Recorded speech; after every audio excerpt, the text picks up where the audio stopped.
Hello जी, राम राम सारा ने। तो भाई क्या ढंग है थारा। आई होप सारे बढ़िया होगे, सारे की तैयारी भी समा बढ़िया चल रही होगी।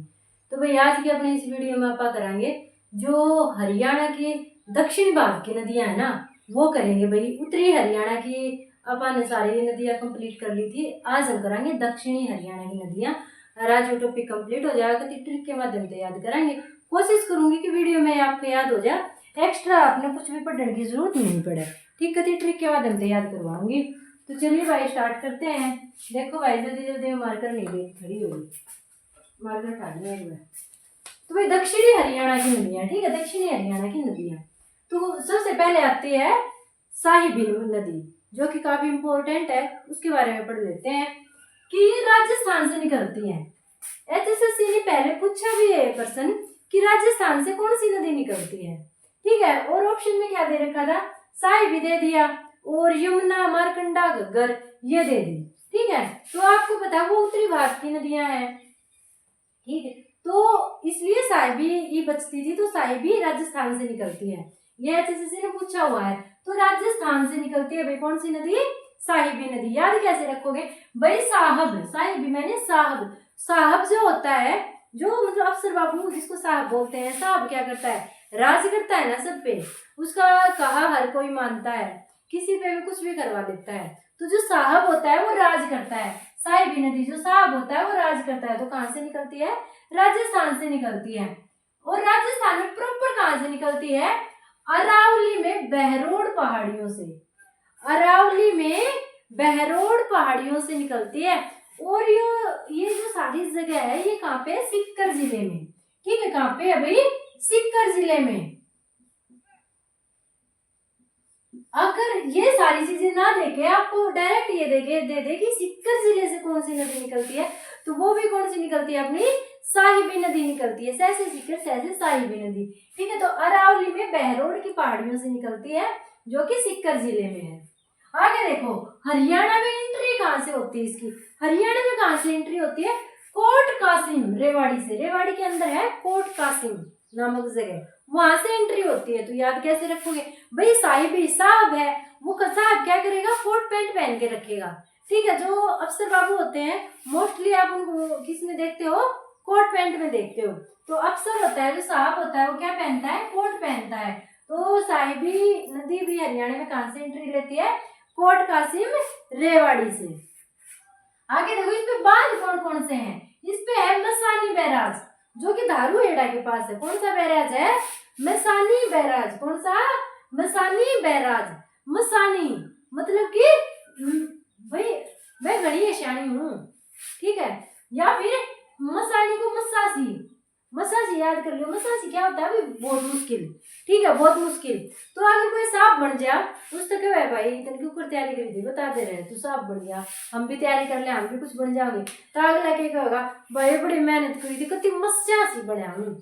मस्यासी मतलब बहुत ही कठिन तरीके से। ठीक है, तो क्या होगा भाई, बहुत मस्यासी सांप बना हूँ, तो मस्यासी सांप बना हूँ। मस्यासी से मसानी बैराज हो जाएगा, कौन सी नदी पे, साहिबी नदी पे। आगे देखो, किस किस जिले से बहती है ये, रेवाड़ी, झज्जर और गुरुग्राम। रेवाड़ी, झज्जर और गुरुग्राम। जो साहब है वो भी क्या खाएगा, रेवड़ी खाएगा। ठीक है, और साहब कौन बनता है, जब उसके घर के हालात जर्जर हो।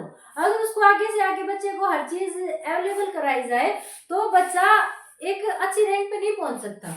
जब तक एक वो कंजूसी नहीं देखेगा, वो मतलब कि एक जर्जर हालत नहीं देखेगा। तो जिसके घर के हालत जर्जर होते हैं वही जाके बड़ा अफसर बनता है। और भाई बड़ा साहब बनने के लिए गुरु होना जरूरी है।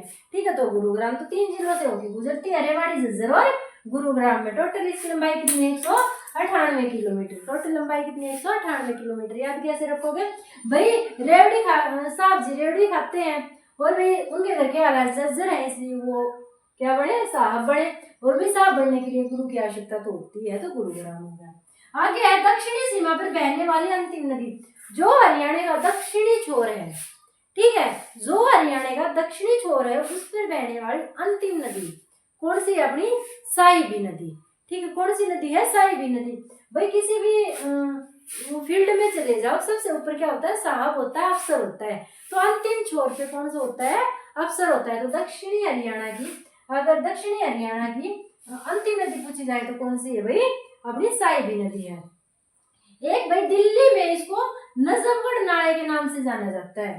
ठीक है, एग्जाम में क्वेश्चन कैसे पूछा था कि नजफगढ़ नाले के नाम से कौन सी नदी को जाना जाता है, तो वो थी अपनी साहिबी नदी। भाई हरियाणा बांग्ला कितना है, साहिब पाक रहा हो, साहब पाक रहा हो, पर जब वो केंद्र में जाओगा, दिल्ली में जाओगा, तो मतलब कि क्या है, उसकी वैल्यू नाले के बराबर है। ठीक है, हरियाणा में कितना बड़ा साहब हो, पर दिल्ली में जाओगा उसकी वैल्यू किसके बराबर, नाले के बराबर है।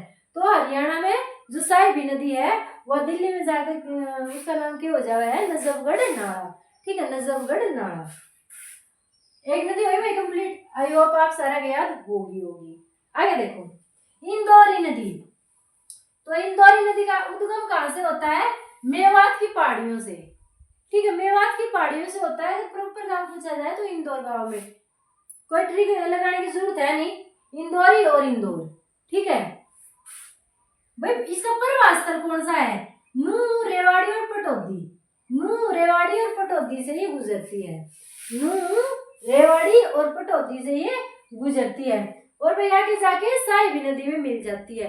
तो साहिबी की सहायक नदी भी है। ठीक है, साहिबी की सहायक नदी भी है इंदौरी नदी। कौन कौन से जिले से गुजरती है, नूह, कहाँ गया है, नूह, रेवाड़ी और पटौदी। ठीक है, 3 जिलों से गुजरती है। आगे देखो, आगे दोहन नदी। दोहन नदी कहाँ से निकलती है, नीम का थाना से। कहाँ से, नीम का थाना से निकलती है दोहन नदी, जो कि जयपुर की पहाड़ियों में है। ठीक है, दोहन नदी कहाँ से निकलती है, नीम का थाना से, जो कि जयपुर की पहाड़ियों में है। तो नीम का थाना मतलब दोहन, दोहन क्या होता है, किसी का शोषण करना। ठीक है, दोहन, दोहन मतलब जलाना, तो किसी को जला रहे हैं तो उसका शोषण ही कर रहे हैं। ठीक है, तो किसी का दोहन जब कहाँ किया जाता है, थाने में किया जाता है। भाई थाने में मार मार कर अगले कति बंदर बना देंगे, तो क्या है, उसका शोषण करा जाएगा। कहाँ पे, थाने में। तो दोहन नदी कहाँ से निकलती है, नीम के थाने से, जो कि जयपुर की पहाड़ियों में है। हरियाणा में एंट्री कहाँ से लेती है, महेंद्रगढ़। कहाँ से लेती है, महेंद्रगढ़। भाई जब किसी का शोषण हो रहा हो तो साक्षात इंद्र भगवान आते हैं उसको बचाने। ठीक है, तो इंद्र से महेंद्रगढ़। आगे, यह नदी भृगु ऋषि की पत्नी दिव्या पोलिमा के नेत्रों से निकलती है, ऐसी मान्यता है। क्या मान्यता है कि जो दोहन नदी है ना, वो एक ऋषि हुए हैं, भृगु ऋषि, उनकी पत्नी थी दिव्या पोलिमा। ठीक है, उनकी पत्नी का क्या नाम था, दिव्या पोलिमा। उनके नेत्रों से निकलती है कौन सी नदी, दोहन नदी। ठीक है भैया, अगर किसी का दोहन होगा, किसी का शोषण होगा, तो आंख से तो आंसू बहेंगे ना। तो बस ये याद रखना है, जब किसी का शोषण होता है तभी आंख से आंसू बहते हैं। दोहन होता है जब उसको जलाया जाता है तो ये आंखों से आंसू बहते हैं। तो अगर भाई कहीं पे भी आपको दिखाई दे कि नेत्रों से बहने वाली नदी कौन सी है, तो दोहन पे लगा के आ जाना, और कुछ याद ना आए तो। ठीक है भाई, आगे देखो, अब कुछ इम्पोर्टेंट क्वेश्चन, जैसे कि दक्षिण हरियाणा की जीवन रेखा नदी कौन सी है। एग्जाम में क्वेश्चन पूछा गया है कि दक्षिणी हरियाणा की जीवन रेखा नदी, जीवन रेखा नदी कौन सी है, दोहन व कृष्णावती। कौन सी नदी है, दोहन व कृष्णा नदी। वहीं अगर जीवन रेखा नहर पूछ ली जाए, दक्षिणी हरियाणा की जीवन रेखा नहर पूछ ली जाए तो कौन सी है, आवर्धक नहर है। कौन सी नहर है, आवर्धक नहर है। कंफ्यूज नहीं होना है, अगर नदी पूछी जाए तो दोहन व कृष्णावती नदी है, और अगर नहर पूछी जाए तो कौन सी है, आवर्धक नहर है। आगे देखो, मारकंडा नदी द्वारा बनाए गए बाढ़ के मैदान क्या कहलाते हैं। मारकंडा नदी के द्वारा बनाए गए बाढ़ के मैदान क्या कहलाते हैं, बेट। बेट भाई, बेल्ट से मार मार के अगला कति मार दिया, बेल्ट से मार मार के अगला कति मार दिया। तो मारकंडा नदी द्वारा बनाए गए बाढ़ के मैदान क्या कहलाते हैं, बेट।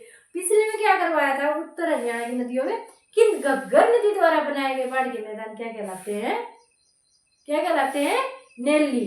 क्या कहलाते हैं भाई, नेल्ली कहलाते हैं। ठीक है, आगे देखो, मारकंडा नदी सरस्वती नदी में किस स्थान पर मिलती है। जो मारकंडा नदी है वो सरस्वती नदी में आके किस स्थान पर मिलती है, तो वो मिलती है सनीसा झील। कहाँ पे मिलती है, सनीसा झील।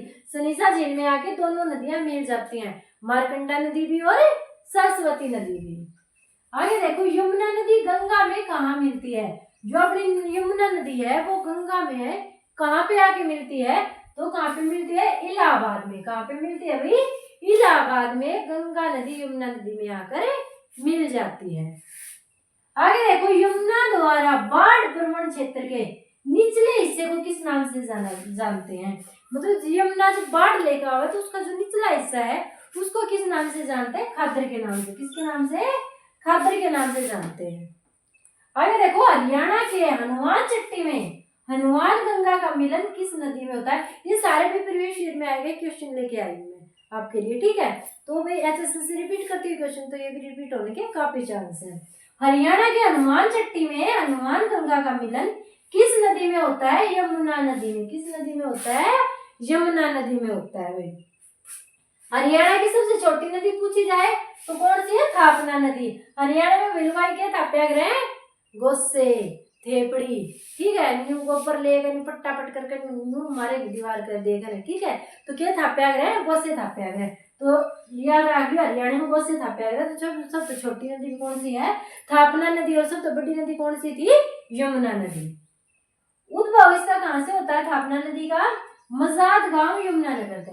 यमुनानगर से इसका उद्भव होता है। मजाद गांव यमुनानगर तक सबसे स्वस्थ नदी है भाई, सबसे छोटी है, सबसे स्वस्थ है। सबसे स्वस्थ का क्या मतलब है? इसमें कूड़ा कचरा नहीं है। यूं ना है कि किसी का जुकाम ना हो रहा है, इसका मतलब क्या है? इसमें कूड़ा कचरा नहीं है, बिल्कुल नीला पानी है, ठीक है, बिल्कुल नीला पानी है।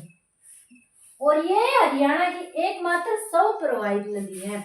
मतलब कि ये किसी